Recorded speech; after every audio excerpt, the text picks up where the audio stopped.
Hi everyone, welcome back to Crochet Rocks. Tracy here, and in this tutorial I'm going to show you how to make this kind of shallow shawl. So it's not a long pointed shawl, it's just a kind of a shoulder warmer, or you can use it as a scarf under your coat in the winter and it just warms your back and your shoulders.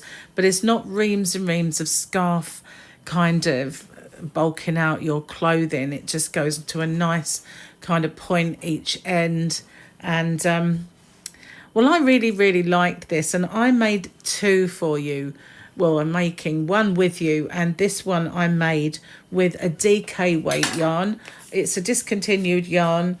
The actual picture on the front gave me the inspiration. It's nothing, the pattern's not the same though.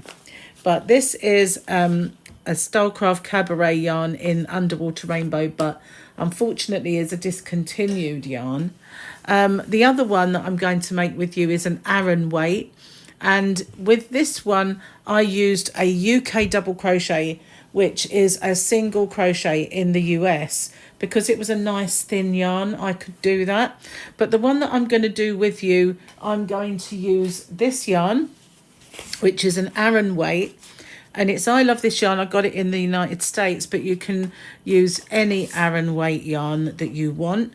I'm going to use, if I can find my hook, which I've lost. It's here somewhere, must have got caught up in my, here we are. I'm going to use a 5.5mm crochet hook, which I believe is what they actually recommend they do. So I'm going to use that. We've got darning needles for just the ends. I think with the Aran, I will definitely need to use 2 skeins of this yarn, even though it does say that there are 230 meters, 252 yards. I've only used 1 skein of the DK, even though it is just 251 yards, 230 meters. It goes a lot further with the DK weight. Now, width-wise, with my DK, I did, once it's folded in half, it measured 32 inches or 82 centimetres, but obviously stretched out, that was 164 centimetres or 64 inches. But with the Aran, I'm going to make it slightly longer because Aran is a lot thicker. Well, this one certainly is. In fact, if I can show you the strand, it's not massively thick, but it is a lot thicker than that particular DK anyway. So I'm going to use 2 different stitches. This time around I'm going to use a half treble, which in the US is a half double crochet. I found the double crochet, which is a single in the US, was a little too stiff for this yarn. So what I'm going to do then, but you definitely need stitch markers for this project. They are essential. Even if you just use a yarn end or a paper clip or any, I just use this one because I have actually started on that ball. That one was completely intact, so we'll leave that one. And as you can see, I have used this one as well. So I'm just going to put my wool Genie in. So all of the accessories that I'm using here are available in my shop. There's a link in the description box. There's also a voucher code in the description box for it. Okay, so I'm ready to start. And if you haven't already, don't forget to hit the subscribe button and the notification bell as well. And if you're watching me on TikTok, please don't forget to follow. So I'm going to leave a nice long tail for sewing in. With this one, I was very tempted to continue that into kind of like a curly-whirly at the end and make a kind of border on it. I'm still in 2 minds whether I'm going to do that or not, or whether I'll just leave it. I don't like really bulky things inside my coats, and so if I did tassels or pom-poms or something, I wouldn't really like it. But I think the curly-whirly wouldn't be quite so bulky, but I'm still not sure. Right, okay, so for this project then, we need a slip knot, which you can make in any way that you prefer. I don't know why my camera is on the travel. There we go. Let's move my measurements and stuff out the way. That was, I was working on it earlier and I decided I wanted it longer. So we're going to just do 2 chain at first, and in the second chain we're going to do 2 UK half trebles. So they are half doubles in the US, as I said earlier, and if you hear me refer to a half treble, then you'll know I mean a half double in the US. We don't want that to get too baggy, that will slip knot. So that's our first 2 stitches. I'm going to do a chain and pull it real low, because if I don't, with this stitch I get a loop at the beginning that I don't really like, but I don't really do turning chains anymore, don't really need them. So in the first stitch I'm going to do 1 half treble, and in the second one I'm going to increase, so I'm going to put 2 in there.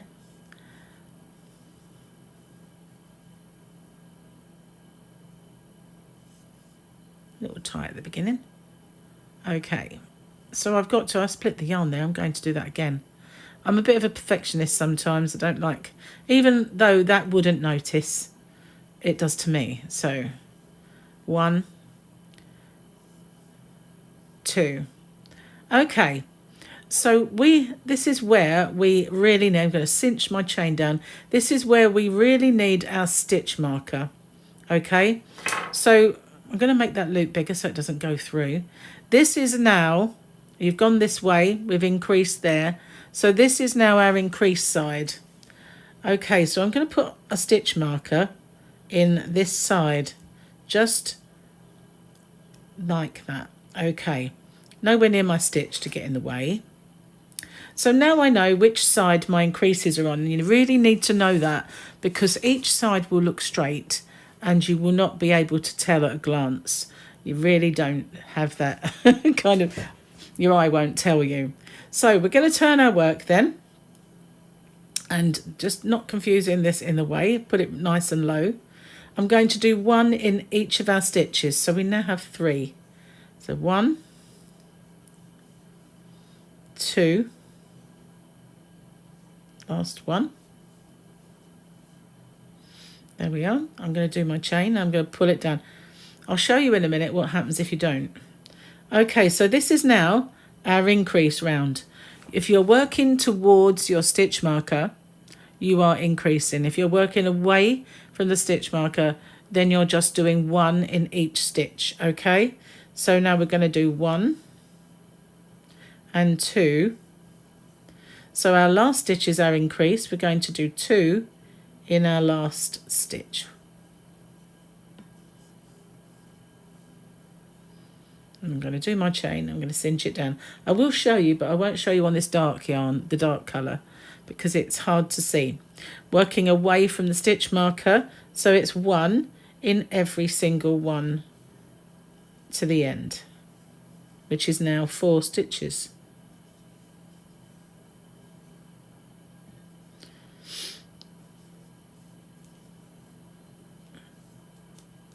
Okay, so we're turning. Now we're working towards the stitch marker. So we have to increase in our final stitch, so that will be a total of 5. And in the last one, our increase. Okay, so I'll show you now we've changed colour. If I just go ahead and do my stitch, I get an unwanted loop appear. So it just depends. I've always said when I do my no turning chain videos, it depends on the yarn, and it also depends on that stitch and the way it performs with the yarn. So that is why I do my cinch down chain at this particular time. So we're working away from the stitch marker, 1 in each.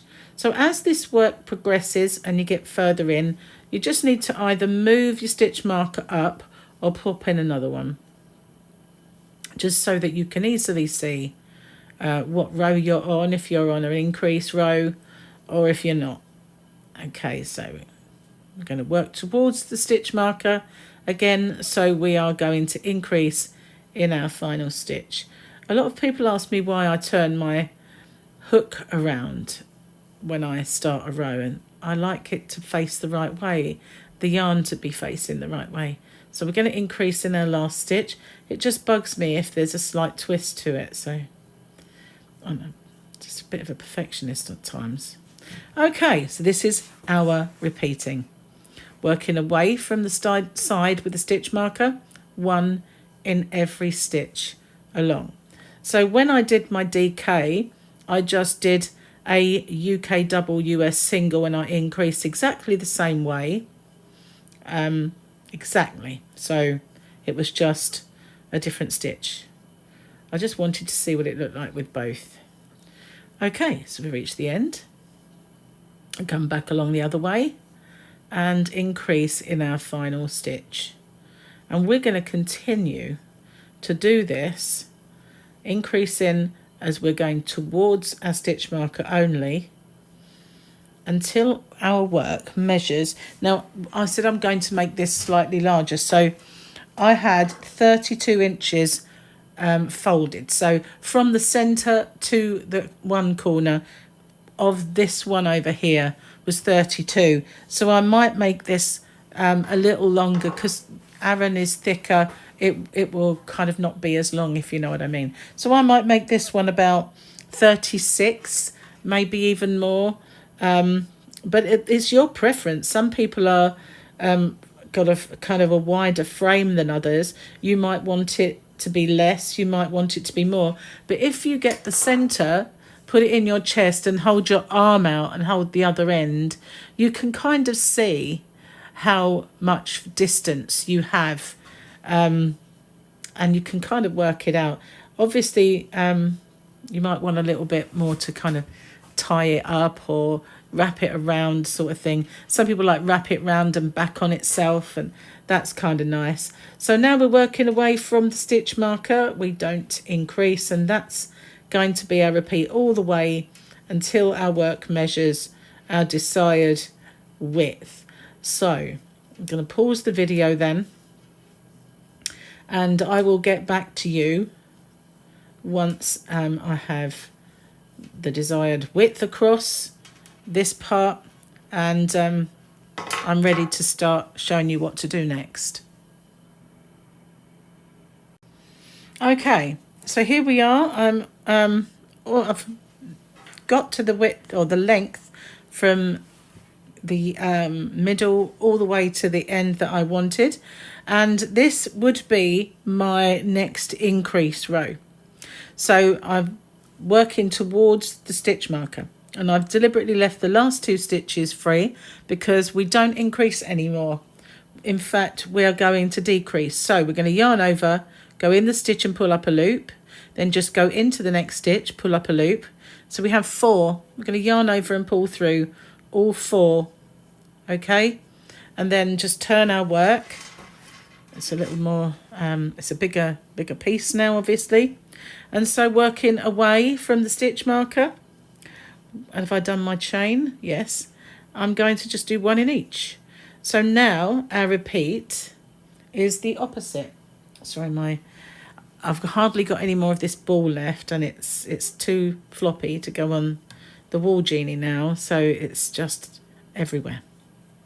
Okay, so yeah, we've got working away from the stitch marker is exactly the same as we were before. On the return, working towards the stitch marker, we are now going to decrease at the end of those rows instead of increase. And we're going to carry on doing that until we've got just maybe, I'll come back to you. I'll pause the video. I'll do one more kind of end with you just to sort of show you again.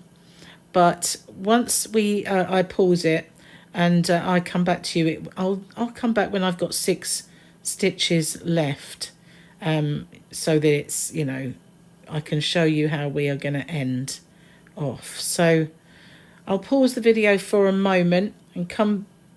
I'm going to get to the. I'll get to the end, and I'll come back and I'll show you again the decrease.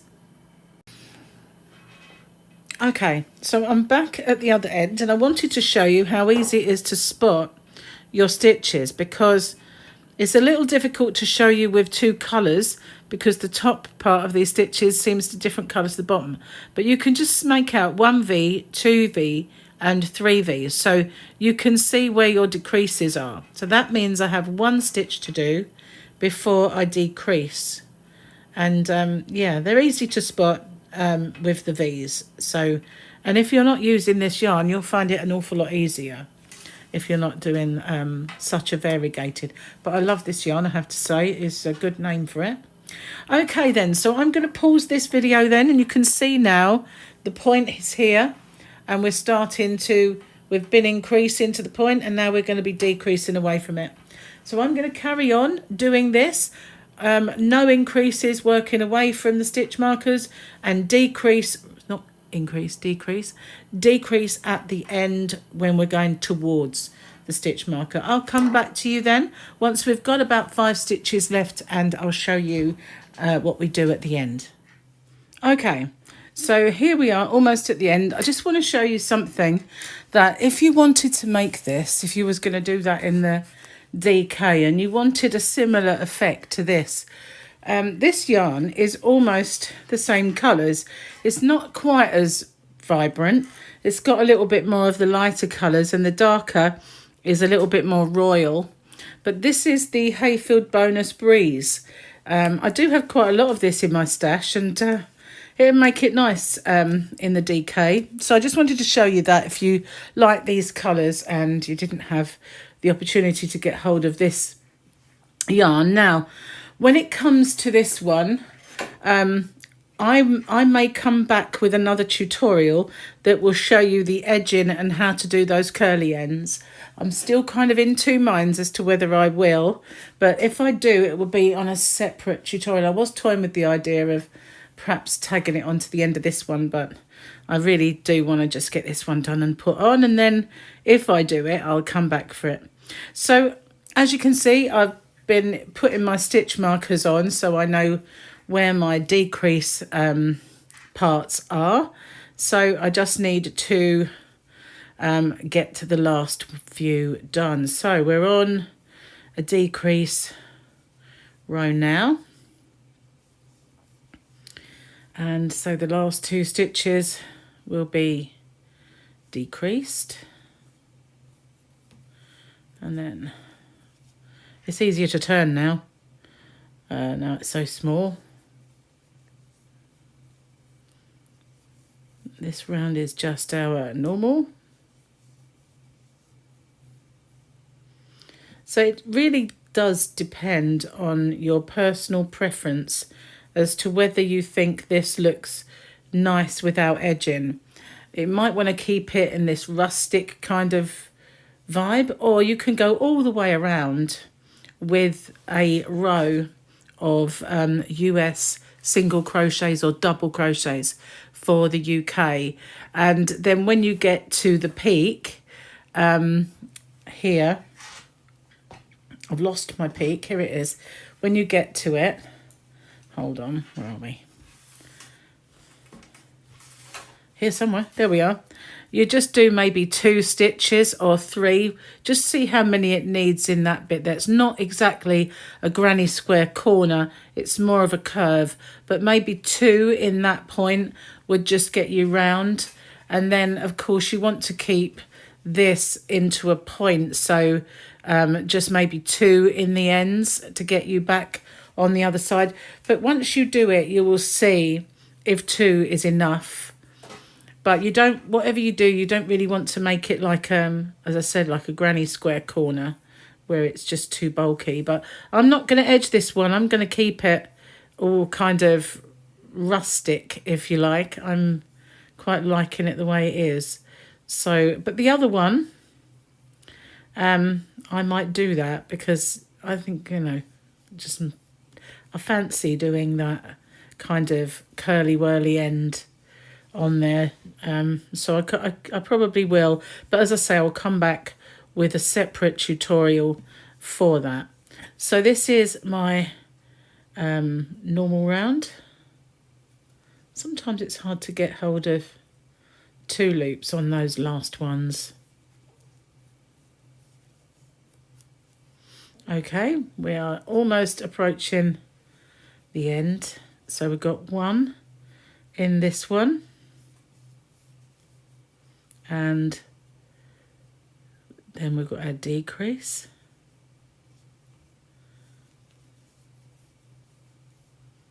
It's just those last two. Oh, that was quite easy. Okay, and then one in each of these. We don't want to finish it too soon, or we won't get the same point as the other end. It will be blunted. We don't want that. We want it to have the same point. So now we're going to do a decrease in both of these. Okay, and we'll end off with a chain. We'll pull it down. Make a nice, sorry, my table is loud, it's ceramic, so it's kind of a loud table. I did my chain and I cinch it down, and then all I have to do now is bury my ends, make sure they're nice and secure, and remove all these stitch markers. And as I say, I don't think I'm going to edge this one. I kind of like it looking, it looks sort of like a tiger. It's not like a tiger, but it's kind of got this bluish animal print vibe going on, and I like that. And I don't really want to make it look different around the edge, which if I went along with this, it would interrupt these colours along the edges. So I want to leave this as it is. So all that I really need to do now is to secure my ends. So yeah, let me know in the comments section. That's a bit small, that one. Let me know in the comments section. It might be a bit, actually. It's quite fat yarn, isn't it? So we use the fat one. If you would like the tutorial and how to go around and make those curly-whirly kind of ends on that DK one, and I'll do the tutorial for it. So I want to get this nice and secure without sort of seeing it.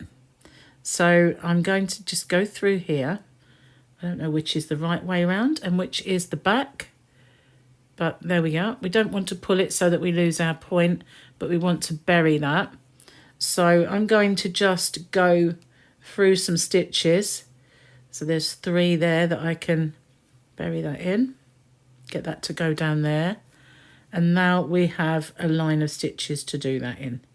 Well, I say a line, there's still only a few.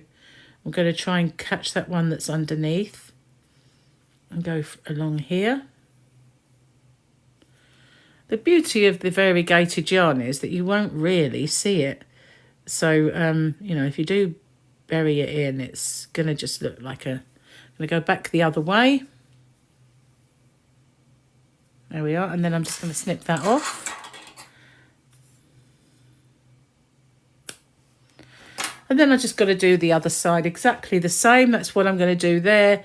This one's got the kind of beginning knot, so I'll make sure I hide that as best I can in my sewing in. And then just take out all of the stitch markers, and these ones are done. So yeah, thank you so much for watching, and I hope you enjoyed that. This one does measure a little bit on the bigger side than the other one. I wanted it that way. It's a kind of a wintry one, so it's still just a shallow. I've just dropped my measure. Bear with me a sec. I'll be back with you. Unfortunately, being round, it just rolled across the floor, fell off the table and went walkabout. So we can kind of measure this one. I've made it a little bit on the I say longer than the previous. Right, so we are, what is that, 35 centimetres, which is about 13 or 14 inches actually, 14 inches down. And this one, this was my 30, was it 32 wide, like halved, so that's 64. Let me put that there a minute. Need to find my, this one's a lot shorter, I think. Well, it's a little bit anyway. but it isn't quite as deep and it isn't quite as long. So it is proportionate. And plus, being DK, it is sort of smaller. This one is 31 and a half. Am I in the corner? Say 32 centimetres, which is just about 12 and a half inches. So yeah, it just depends how you want to make it. You can, once you've got the desired kind of half a width that you want, you just start the decreasing. So anyway, I quite like the way this looks as well. I do think if I border it, I'm going to interrupt the way these colours sit as well. So I'm in two minds about those borders because I just like the way the yarns work as they are without bordering. Anyway, the Curly-Whirlies, I have a tutorial for them. And if I can remember, I'll put a link at the end. And all I would do would be to attach it, do a chain, and 4 UK doubles, which are US singles, in each stitch, and it becomes a spiral. I'll put a link to that Curly-Whirly at the end, and you can see how to do that and whether you fancy putting that on or not. But thank you for watching. I hope you enjoyed that. Don't forget, every tutorial I do has a right and a left-handed version. So if you ever find one that you want, there is also the other. If you find a right-handed and you think, oh, I wish that was left, then there will be both. So anyway, thank you for watching. I'll see you guys on the next one. Take care. Bye-bye for now.